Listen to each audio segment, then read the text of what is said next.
dans nos entreprises, je pense que les femmes peuvent avoir une longueur d'avance si on leur donne l'égalité d'opportunités pour se prouver. La résilience, mais également l'intelligence émotive dont les femmes font preuve de manière assez naturelle également. Parce que si on veut faire croître une tempête, il faut être un leader en mesure, faire croître une entreprise, pardon, il faut être un leader en mesure de traverser les tempêtes, parce qu'immanquablement, les tempêtes vont se présenter. Et si au moindre coup dur, ce leader ploie et coule, il ne pourra jamais faire en sorte que son équipe le suive à travers cette tempête-là. Donc la première des choses à faire pour pouvoir se sortir d'une situation difficile et pouvoir mettre en place sa résilience, c'est de ne pas se considérer comme une victime. Il y a plusieurs éléments qui, mis ensemble, peuvent nous aider à être plus forts. Et je vais vous donner quelques-uns de ces éléments que vous pouvez mettre en branle dès la fin de cet événement. D'abord, pensez à bâtir votre estime personnelle, votre confiance en soi.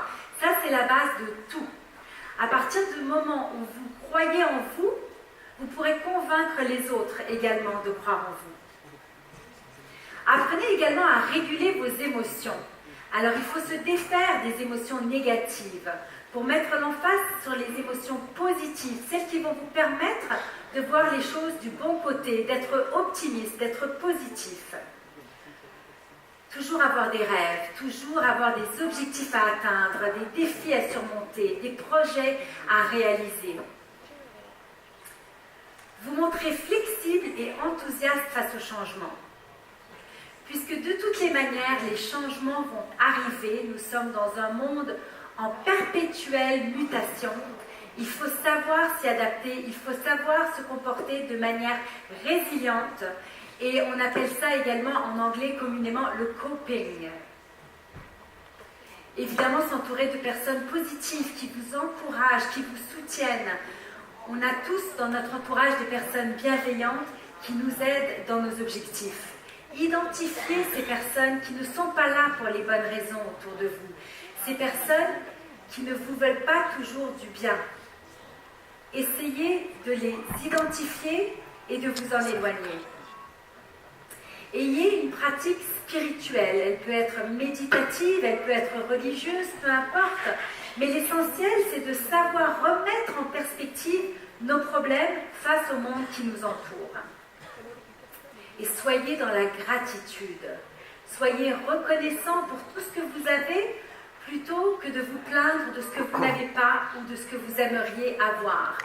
Pensez qu'il y a des gens qui ont beaucoup moins que vous et qui s'en contentent largement. Et puis ce fameux fatalisme qui consiste à accepter les choses, il est quand même important parce qu'il est essentiel d'accepter les situations, d'y faire face, plutôt que de les ignorer en espérant que peut-être elles disparaissent toutes seules. On a parfois de la difficulté à extérioriser nos sentiments et de les exprimer en mots. Certaines personnes choisissent les arts pour faire cela, de la peinture, pour exprimer des sentiments, des émotions qu'ils ressentent. Et puis le sens de l'humour. Un éclat de rire est une merveilleuse façon de changer notre attitude, de voir les choses différemment. Quand on parle de résilience, on abandonne cette notion aseptique de la vie qui nous fait penser que tout ira toujours bien. En parlant de résilience, on reconnaît qu'on va peut-être être confronté à des difficultés, mais qu'il y a moyen de s'en sortir et qu'on veut mettre en place tous les mécanismes nécessaires pour rebondir.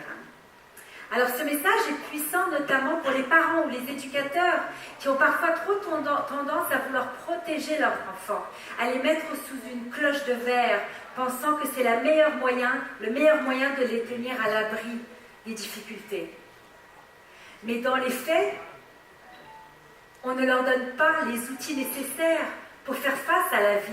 On ne pourra pas toujours être là pour les protéger. Il faut plutôt leur enseigner les mécanismes qui vont leur permettre d'être résilients le jour où un problème les frappera.